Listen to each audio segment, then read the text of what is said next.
Hello दोस्तों, नमस्कार दोस्तों। आपको पॉलिटिकल विंग्स में स्वागत करता हूं। दोस्तों, आपको षड्गुण सिद्धांत जो है इंटरनेशनल रिलेशन में, उसके बारे में दोस्तों आपको बात करूंगा। दोस्तों, षड्गुण सिद्धांत, ये जो सिद्धांत है, राज्यों के पारस्परिक संबंधों का आधार के 6 तत्व पे निर्भर करता है। और ये जो तत्व हैं दोस्तों, पहला है संधि, दूसरा विग्रह, तीसरा यान, चौथा आसन, पांचवा संशय और छठा द्वैधी भाव।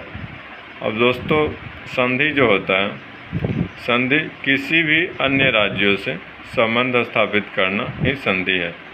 दोस्तों, अभी वर्तमान में इंटरनेशनल रिलेशन में आप देखते होंगे कि मैंने कोई जैसे अमेरिका अगर इंडिया आया तो उसके बीच में MOU मेमोरेंडम ऑफ अंडरस्टैंडिंग जो होता है, MOU दोस्तों, वो संधि ही है। एक तरह से उस विषय में संधि किया गया होता है, तो वो संधि बोलते हैं दोस्तों। अब इसमें ही जैसे अगर मैंने किसी देश के साथ डिफेंस का संधि करते हैं, तो अगर युद्ध हुआ किसी देश के साथ, तो उस वक्त वो संधि काम आएगा। संधि यानी कि मित्रता बढ़ाना, अपने शक्ति बढ़ाना, संधि करके शक्ति का बढ़ावा करते हैं लोग। और सेकंड जो पॉइंट है दोस्तों, विग्रह। अब युद्ध की धमकी या वास्तविक युद्ध करना, ये विग्रह में आता है दोस्तों। अब इसका उदाहरण यह है, जैसे पाकिस्तान हमेशा इंडिया को जैसा धमकी देते रहता है कि परमाणु बम छोड़ देंगे, ये कर देंगे, वो कर देंगे, लेकिन हम लोग जानते हैं कि वो कुछ कर नहीं सकता है।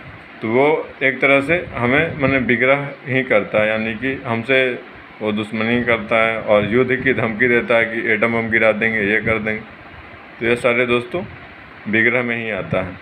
अब वास्तविक युद्ध यानी कि अपना फुल फ्लैग वार जो होता है, यानी कि तोप टैंक सब लेके आ गए किसी देश से लड़ाई करने लगे। जैसे अगर इंडिया पाकिस्तान या इंडिया चाइना किसी के साथ अगर वो वार जो होता है, तो वो दोस्तों ये विग्रह में ही आता है। और यान क्या है दोस्तों? युद्ध के लिए तैयार होना।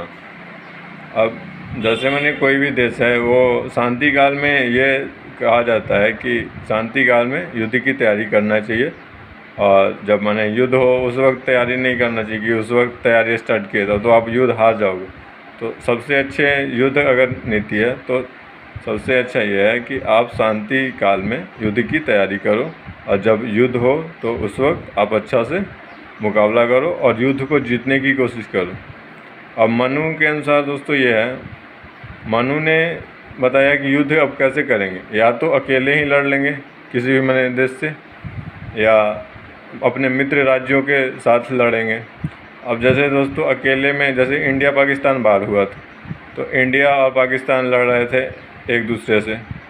अब जैसे ये दोस्तों मित्र राज्यों के साथ, अब इसमें क्या होता है, जैसे इसका एक परफेक्ट एग्जांपल है, जैसे दोस्तों वर्ल्ड वार में जैसे 2 गुट बन गए थे ना, तो उसमें भी एक दूसरे के मित्र राज्य अपने समर्थन दे रहे थे। एक दोनों का अलग अलग गुट बन गया था। तो ये बात है दोस्तों, ये वर्ल्ड वार जो है वो इसमें आ जाएगा। मित्र राज्य के साथ उसमें युद्ध हुआ था और जैसे इंग्लैंड का जो समर्थक था, इंग्लैंड का समर्थक रसिया भी था, फिर फ्रांस भी था। तो ये सब एक साथ में थे, ये इंग्लैंड के सहयोग कर रहे थे।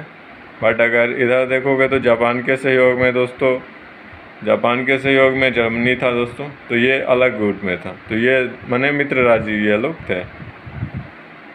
अब चौथा दोस्तों आसन ये होता है युद्ध की घोषणा के पश्चात अपने को शांत रखना और शत्रु के प्रति निष्क्रिय बताना। अब दोस्तों इसमें क्या होता है, इसमें यानी कि अपना माइंड गेम खेलना है। यहाँ पे ये माइंड गेम ये है कि शत्रु को धोखा देना, कि उसे पता ही नहीं चले कि जो हमारा शत्रु है वो तैयारी कर रहा है हमसे, अच्छा उसके पास हथियार हैं, लेकिन उसे दिखाना नहीं है। उसको ऐसे दिखाना है कि हम कमज़ोर हैं।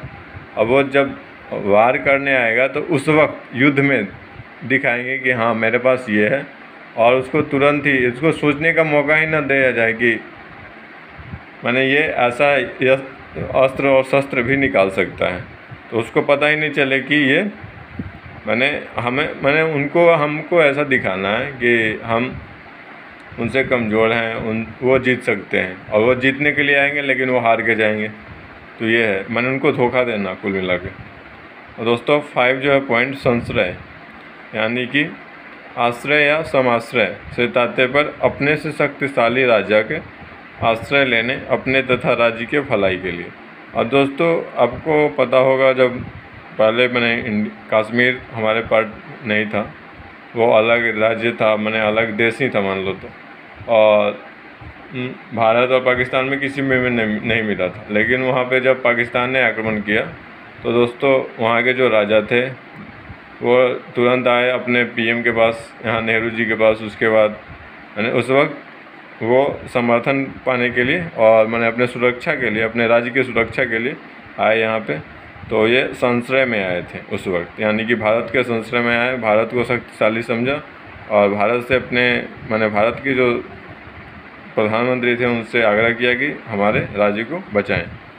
तो उसमें उस वक्त संधि हुआ था। तो ये बातें हैं, तो ये संश्रय में ही आता है दोस्तों। छठा जो है दोस्तों, द्वैधी भाव, यानी कि एक ही लक्ष्य को पाने के लिए एक ही साथ संधि एवं दूसरे के साथ विग्रह करना द्वैधी भाव है दोस्तों। अब यानी कि एक से तो दोस्ती करेंगे और दूसरे से दुश्मनी करेंगे, बात ये है। और दो रंग का नीति अपनाना, यह द्वैधी भाव है। तो ये दोस्तों कुल मिला के 6 षड्गुण सिद्धांत थे दोस्तों। और मैं इसका जो PDF है वो डाल दूँगा, मेरा एक टेलीग्राम चैनल है, पॉलिटिकल विंग्स के नाम पे ही है दोस्तों। आप उसे वहाँ से PDF इसका ले सकते हो दोस्तों। आपको अगर वीडियो पसंद आए तो आप लाइक करना, शेयर करना और दोस्तों चैनल को सब्सक्राइब करना। थैंक यू दोस्तों, वीडियो देखने के लिए धन्यवाद।